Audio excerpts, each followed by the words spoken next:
मुरली अमृत की धारा है धारा, जो देती दुखों से किनारा। मुरली अमृत की धारा है धारा, जो देती दुखों से किनारा। भूले जीवन में हो जाए शिव बाबा मुरली में समझाए। भूले जीवन में हो जाए शिव बाबा। ओम शांति। आज की तारीख है 7/3/2024 के बाबा के साकार महावाक्य। मीठे बच्चे, बाप का कर्तव्य है कांटों के जंगल को खलास कर फूलों का बगीचा बनाना। इससे ही नंबर 1 फैमिली प्लानिंग हो जाती है। बाबा ने प्रश्न पूछा, फैमिली प्लानिंग का फर्स्ट क्लास शास्त्र कौन सा है और कैसे? उत्तर, गीता है फैमिली प्लानिंग का फर्स्ट क्लास शास्त्र, क्योंकि गीता द्वारा ही बाप ने अनेक अधर्म विनाश कर एक धर्म स्थापन किया। गीता में ही भगवान के महावाक्य हैं, काम महाशत्रु है। जब काम शत्रु पर जीत पा लेते हो तो फैमिली प्लानिंग सब तय हो जाती है। यह एक बाप का ही काम है, किसी मनुष्य का नहीं। ओम शांति। शिव भगवानों बाज, बाप बैठ रूहानी बच्चों को समझाते हैं। इस दुनिया को तो आसुरी दुनिया जरूर कहेंगे, नई दुनिया को देवी दुनिया कहेंगे। देवी दुनिया में मनुष्य बहुत थोड़े रहते हैं। अब यह राज भी किसको समझाना चाहिए? जो फैमिली प्लानिंग के मिनिस्टर होते हैं उन्हों को समझाना चाहिए। बोलो, फैमिली प्लानिंग की ड्यूटी तो गीता के कथन अनुसार एक बाप की ही है। गीता को तो सब मानते ही हैं। गीता है ही फैमिली प्लानिंग का शास्त्र। गीता से ही बाप ने दुनिया की स्थापना करते हैं। यह तो ऑटोमेटिकली ड्रामा में उनका पाठ नूंदा हुआ है। बाप ही आकर के आदि सनातन देवी देवता धर्म की स्थापना करते हैं अथवा प्योर नेशनलिटी की स्थापना करते हैं। अपने को देवी देवता धर्म का ही कहेंगे। गीता में भगवान साफ बतलाते हैं कि मैं आता ही हूँ एक धर्म की स्थापना करने, बाकी अनेक सब धर्मों का विनाश करने। तो इससे फैमिली प्लानिंग नंबर 1 हो जाएगी, सारे सृष्टि पर जय जयकार हो जाएगी और एक आदि सनातन धर्म की स्थापना हो जाएगी। अब तो बहुत मनुष्य होने कारण बहुत किचड़ा हो पड़ा है। वहां के जानवर पंछी आदि सब फर्स्ट क्लास होंगे, जो देखने से ही दिल खुश हो जाए। डरने की बात नहीं। बाप बैठ समझाते हैं, तुमने मुझे बुलाया ही इसलिए है कि आकर फैमिली प्लानिंग करो, अर्थात पतित फैमिलीज को वापिस ले जाओ, पावन फैमिली की स्थापना करो। तुम सब कहते थे बाबा आकर पतित दुनिया खलास कर नई पावन दुनिया बनाओ। यह बाप की ही प्लानिंग है। देखने से ही दिल खुश हो जाए। लक्ष्मी नारायण को देखने से तुम्हारी दिल खुश होती है ना। वहां तो यथा राजा रानी तथा प्रजा सब फर्स्ट क्लास होते हैं। कहाँ होते हैं? सतयुग में। तो यह फैमिली प्लानिंग की युक्ति ड्रामा में नूंदी हुई है। तुम बच्चों को समझाना है। परलौकिक बाप तो सतयुगी प्लानिंग फर्स्ट क्लास करते हैं, कांटों के जंगल को ही खलास कर देते हैं। इस सारे भंबोर को आग लग जाती है। यह धंधा तो बाप का ही है। तुम कुछ भी नहीं कर सकते हो।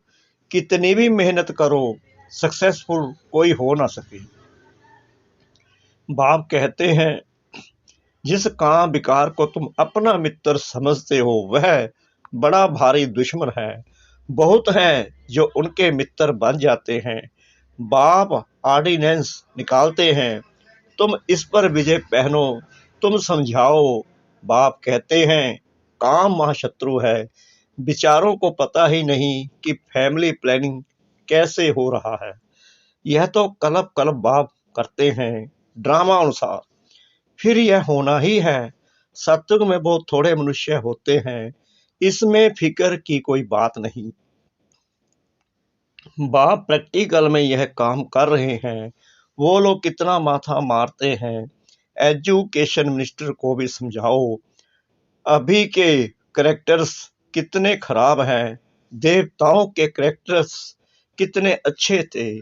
तुम बेपरवाह होकर बानी चलाओ, बोलो यह कोई तो मिनिस्टर का काम नहीं है, यह तो ऊंचते ऊंच बाप का काम है। इन देवताओं के राज्य में एक धर्म, एक राज्य, एक भाषा थी। कितने थोड़े मनुष्य थे, परंतु ऐसी युक्ति से बोलना बहुत थोड़ों को आता है। वह रुहाव नहीं रहता।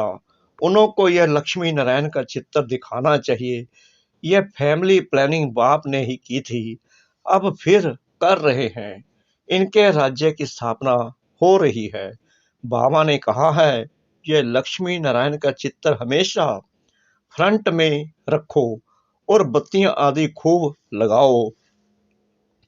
प्रभात फेरी में यह ट्रांसलाइट का चित्र हो, जो एकदम क्लियर कोई भी देख सके। बोलो हम यह फैमिली प्लानिंग कर रहे हैं, यथा राजा रानी तथा प्रजा। डीटी डिनास्टी की स्थापना हो रही है, बाकी सब विनाश हो जाएंगे। तुम कहते भी हो कि हे पतित पावन आओ, हमको पावन बनाओ, सो तो बाप ही बना सकते हैं। एक देवी देवता धर्म ही पावन होता है, बाकी सब खत्म हो जाते हैं। बोलो शिव बाबा के हाथ में ही यह प्लानिंग है।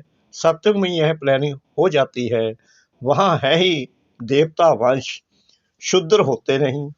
यह तो बड़ी फर्स्ट क्लास प्लानिंग है, बाकी सब धर्म खलास हो जाएंगे। इस बाप की प्लानिंग को आकर समझो। तुम्हारी ये बात सुनकर तुम पर बहुत कुर्बान जाएंगे। यह मिनिस्टर आदि निर्विकारी प्लानिंग बना कैसे सकेंगे। बाप जो ऊंचते ऊंच भगवान है, वह आते ही हैं यह प्लानिंग करने, बाकी सब अनेक धर्मों को खलास कर देते हैं। यह बात है ही बेहद के बाप के हाथ में, पुरानी चीज को नया बना देते हैं। बाप नई दुनिया की स्थापना कर पुरानी का विनाश कर देते हैं। यह ड्रामा में नूद है, समझाना चाहिए। बहनों और भाइयों, इस सृष्टि चक्कर के आदि मध्य अंत को तुम नहीं जानते हो, बाप बतलाते हैं। सतयुग आदि में ना इतने मनुष्य होते हैं, ना फैमिली प्लानिंग आदि की बात ही करते हैं। पहले तुम सृष्टि के आदि मध्य अंत को आकर समझो। सदगति दाता बाप ही है। सदगति अर्थात सतयुगी मनुष्य। पहले पहले यह देवी देवता बहुत थोड़े थे, फर्स्ट क्लास धर्म था। बाबा फूलों की फर्स्ट क्लास प्लानिंग बनाते हैं। काम तो महाशत्रु है, आजकल तो इनके पिछाड़ी भी प्राण भी दे देते हैं। बाबा कहते हैं आजकल तो इनके पिछाड़ी प्राण भी दे देते हैं। कोई की किसके साथ दिल होती है। माँ बाप शादी नहीं करते हैं तो बस घर में ही हंगामा मचा देते हैं। यह है ही गंदी दुनिया। सब एक दो को कांटा लगाते रहते हैं। सतयुग में तो फूलों की वर्षा होती है। तो ऐसे ऐसे विचार सागर मंथन करो। बाबा इशारा देते रहते हैं, तुम इनको रिफाइन करो।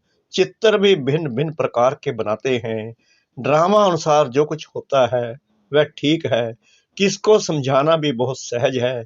सबका ध्यान बाप की तरफ खिंचवाना है, बाप का ही यह काम है। अब बाप ऊपर में बैठा हुआ ये काम करेगा नहीं, कहते भी हैं। जब जब धर्म की ग्लानि होती है, आसुरी राज्य होता है, तब तब आकर इन सबको खलास कर देवी राज्य की स्थापना करता हूँ। मनुष्य तो अज्ञान की नींद में सोए पड़े हैं। यह सब विनाश हो जाएगा। जो निर्विकारी बनते हैं उनकी ही फैमिली आकर राज्य करती है। गायन भी है, ब्रह्मा द्वारा स्थापना किसकी? इस फैमिली की।